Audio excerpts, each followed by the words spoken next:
साकिब जी का सवाल है मैंगलोर से। इनका पोर्टफोलियो देख लेते हैं। HDFC फ्लेक्सी कैप 20,000 रुपये महीना लगा रहे हैं। ICICI मल्टी एसेट फंड 20,000 रुपये इसमें भी लगा रहे हैं।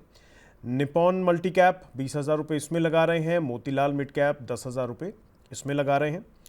कोटक मिड कैप 10,000 इसमें लगा रहे हैं। बंधन स्मॉल कैप में 20,000 लगा रहे हैं। टाटा गोल्ड ETF में 15,000 लगा रहे हैं। सुकन्या में 15,000 लगा रहे हैं। और ठीक है, 2035 तक ये जो है निवेशित रहेंगे। अभी 2026 चल रहा है, मतलब अगले 9 से 10 साल ये अभी और निवेशित रहने वाले हैं।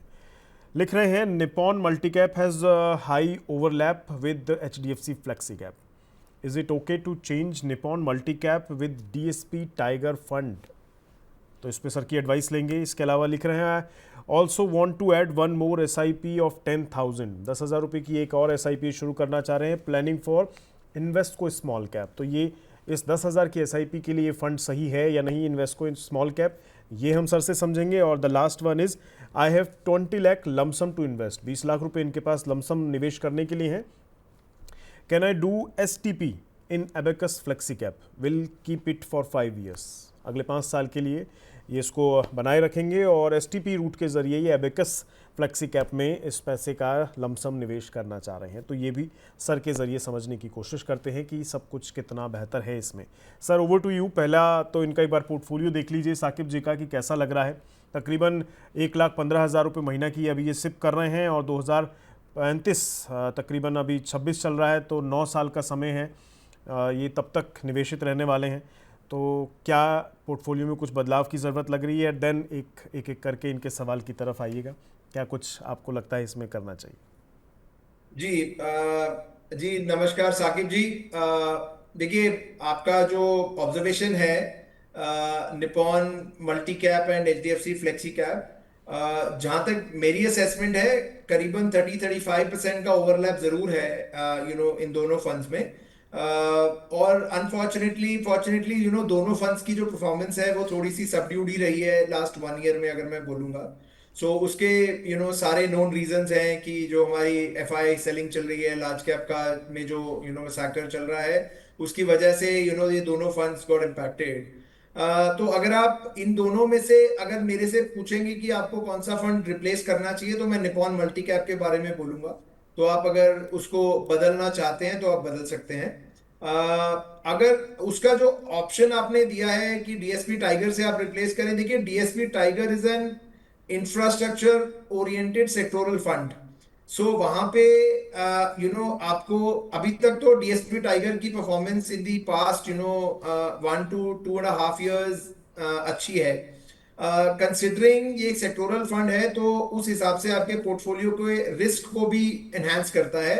तो आपको इस चीज के बारे में अवेयर होना चाहिए कि एडिंग अ सेक्टोरल फंड आपके पूरे पोर्टफोलियो के रिस्क डायनेमिक्स को थोड़ा सा इंपैक्ट करता है ऑन अ हायर साइड। अगर आप इस बात के लिए अवेयर हैं तो आप एक इंफ्रास्ट्रक्चर कॉल ले सकते हैं by going into DSP tiger.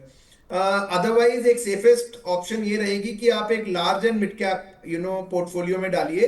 आपके पोर्टफोलियो में ऑलरेडी वो है भी नहीं, और आपको वो ऐड कर देना चाहिए अपने पोर्टफोलियो में by eliminating Nippon multi cap. एक लार्ज एंड मिड कैप आपको एक स्टेबिलिटी भी देता है by having up to 50% of large cap, and plus थोड़ा वोलेटिलिटी को का बेनिफिट लेके मिड कैप्स में आपको रिटर्न एनहांस भी करता है। तो लार्ज एंड मिड कैप में आपके पास ICICI large and mid cap और मेरे लार्ज एंड मिड कैप, ये दो ऑप्शन गुड ऑप्शंस हैं, आप उसमें उसको ऐड कर सकते हैं।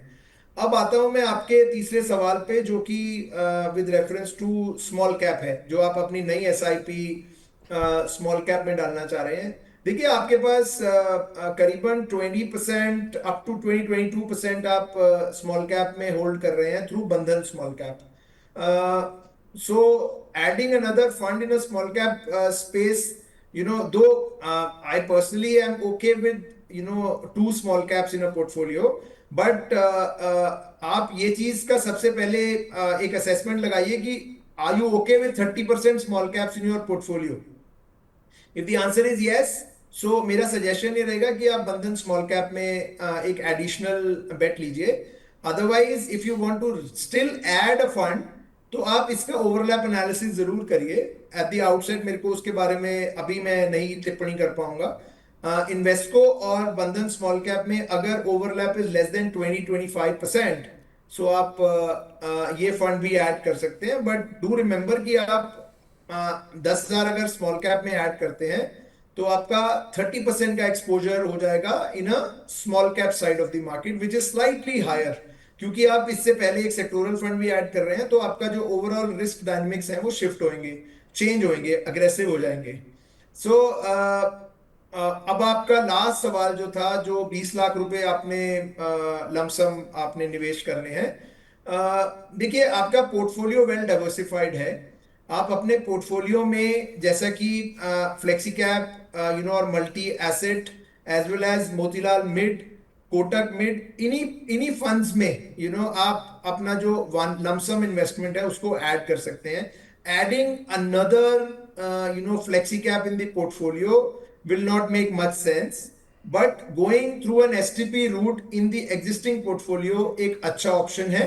आप वीकली या मंथली एसटीपी से निवेश डालिए, लेकिन stick to the funds which you have in your portfolio, no more addition is required. तो साकिब जी, चीज़ें थोड़ी क्लियर हो गई होंगी अब आपको कि आपको करना क्या है। निपॉन मल्टी कैप पर आपको विचार करना होगा, जैसा कि सर कह रहे हैं, इसे आप चाहें तो हटा सकते हैं।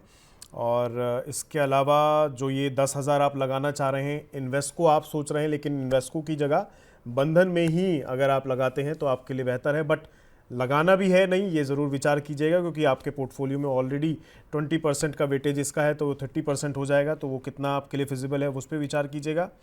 और रही बात 20 लाख लमसम लगाने की, तो जो ऑलरेडी हैं उसी में डिवाइड करें तो आपके लिए बेहतर रहेगा बनिस्बत अलग से एक और ऐड करने की। लेकिन एसटीपी रूट के ज़रिए, जैसा ही सर कह रहे हैं, उसके थ्रू भी आप जाते हैं तो ये भी आपके लिए बेहतर रह सकता है।